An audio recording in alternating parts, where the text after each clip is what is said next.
వార్త కనిపిస్తుంది. కులగణన డెడికేటెడ్ కమిషన్ రిపోర్టుల ఆధారంగా ఆమోదం తెలిపే ఛాన్సు. గత కేబినెట్ భేటీలో నిర్ణయాలు అమలుపైన సమీక్ష అంటూ వార్త కనిపిస్తుంది. 5వ పేజీలో ఉందా?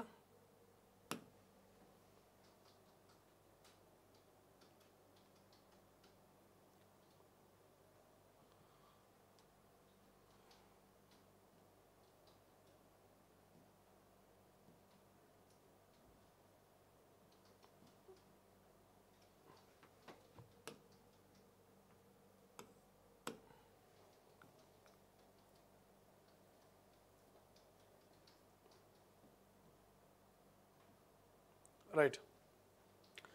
సీఎం రేవంత్ రెడ్డి అధ్యక్షతన గురువారం మధ్యాహ్నం 2 గంటలకు సెక్రటరియట్లో కేబినెట్ సమావేశం జరగనుంది. స్థానిక సంస్థల్లో బీసీలకు 42% రిజర్వేషన్లు కల్పించే అంశంపై ఇందులో చర్చించి తదుపరి కార్యాచరణ ప్రకటించే అవకాశం ఉంది. ఇక ఈడబ్ల్యూఎస్ రిజర్వేషన్ల కోసం 50% రిజర్వేషన్ల పరిమితిని రాజ్యాంగ సవరణ ద్వారా ఎత్తివేసినప్పుడు బీసీలకు రిజర్వేషన్లు పెంచడంలో ఎందుకు సాధ్యం కాదనే వాదనను రాష్ట్ర ప్రభుత్వం వినిపిస్తున్నది. దీనిపై న్యాయ సలహాలు కూడా తీసుకోగా రిజర్వేషన్లు పెంచుకునేందుకు అవకాశం ఉన్నదని సూచన వచ్చినట్టు తెలిసింది. ఈ క్రమంలో రాష్ట్ర ప్రభుత్వం నిరుడు నవంబర్ డిసెంబర్ నెలలో చేసిన సమగ్ర కులగణన సర్వే వివరాలు డెడికేటెడ్ కమిషన్ రిపోర్ట్ ఆధారంగా రిజర్వేషన్లు పెంచుతూ కేబినెట్లో ఆమోదం తీసుకొని ఉత్తర్వులు ఇచ్చే అవకాశం ఉంది. ఒకవేళ దీనిపై ఎవరైనా కోర్టుకు వెళ్తే బలంగా వాదించాలని భావిస్తున్నది. ఈ నిర్ణయం అమలైతే స్థానిక సంస్థల్లో పాటు విద్యా ఉద్యోగ అవకాశాల్లో కూడా బీసీ రిజర్వేషన్లు ప్రస్తుతం ఉన్న 29% నుంచి 42%కి పెరిగేందుకు మార్గం సుగమమవుతుంది. ఒకవేళ కోర్టులు కొట్టివేస్తే స్థానిక ఎన్నికల్లో పార్టీ పరంగా ఇచ్చి ముందుకు వెళ్లాలని భావిస్తున్నది. మంత్రివర్గ సమావేశంలో కేవలం బీసీ రిజర్వేషన్ల పెంపుపైనే కాకుండా గత కేబినెట్ సమావేశంలో తీసుకున్న నిర్ణయాలు అమలుపైన కూడా సమీక్షిస్తున్నారు. 2023 డిసెంబర్ 7 నుంచి ఇప్పటి వరకు రాష్ట్రంలో మొత్తం 18 సార్లు కేబినెట్ సమావేశాలు జరిగాయి. ఈ సమావేశాల్లో సుమారు 315 పైచిలుకు అంశాలపై చర్చలు జరిగాయి. రేషన్ కార్డుల పంపిణీ, వ్యవసాయం, బనకచర్లతో పాటు ఇతర ప్రాజెక్టులపై గురువారం నాటి క్యాబినెట్లో చర్చించున్నట్టుగా తెలుస్తోంది. అంటే మీ అందరికీ తెలిసిందే, కొత్తగా ఏం లేదు వార్తా కథనం. బీసీలకు సంబంధించి 42% రిజర్వేషన్ అమలు చేయాలని మరి బీసీలు పట్టుబట్టడము, రాష్ట్రంలో కులగణన జరగడము, ఇదంతా కూడా చకచక అయిపోయింది. ఈ బీసీ 42% రిజర్వేషన్ బిల్లుకు మరి ఉభయ సభలో ఇటు మండలిలో అటు అసెంబ్లీలో ఆమోదముద్ర వేసుకున్నది. గవర్నర్ సంతకం నుంచి ఢిల్లీ రాష్ట్రపతి ముంగిట పార్లమెంటు ముంగిట మరి 42% రిజర్వేషన్ బిల్లు ఉన్నది. ఓవైపు కవితక్క రాష్ట్ర రైలు రోకో చేస్తూ అంటున్నది రిజర్వేషన్ అమలు కోసం.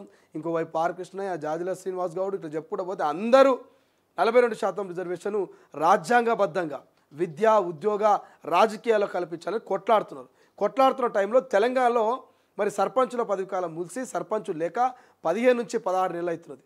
మొత్తం ప్రత్యేక అధికారుల పరిపాలన నడుస్తున్నది గ్రామాల్లో. ఇక 30వ తారీఖు సెప్టెంబర్ 30 లోపు సర్పంచ్ ఎన్నికలు పెట్టి తీరాల్సిందని ఒక డెడ్ లైన్ హైకోర్టు పెట్టింది. ఎందుకు ఇంత ఆలస్యం అవుతున్నది? ఇక రాష్ట్ర ప్రభుత్వం ఏం చేయాలో అర్థమవుతలేదు. ఒక నెల సమయం అడిగింది.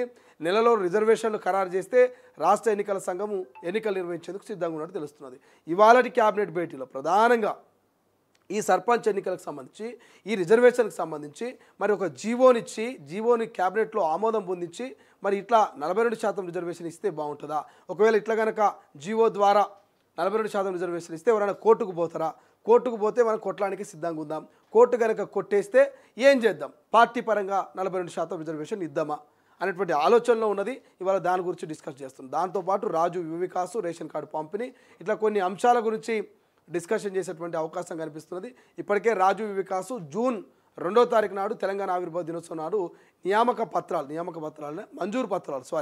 మంజూరు పత్రాలు ఇవ్వాలని ఆలోచన చేసింది. అది అనర్హులకు రాజు వికాస్ పోతుందని చెప్పేసి దాన్ని పోస్ట్ పోన్ చేసి మళ్ళీ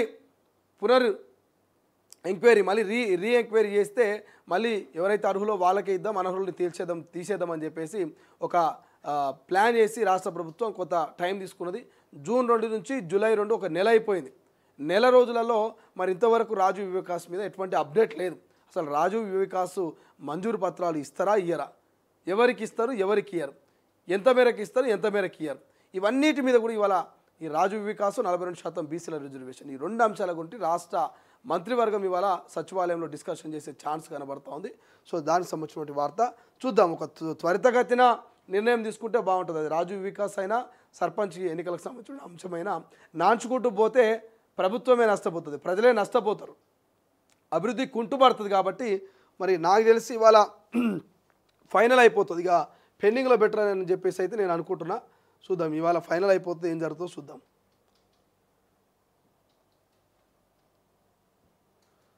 అసెంబ్లీకి రానంటే ఫామ్ హౌస్కు నేను వస్తా.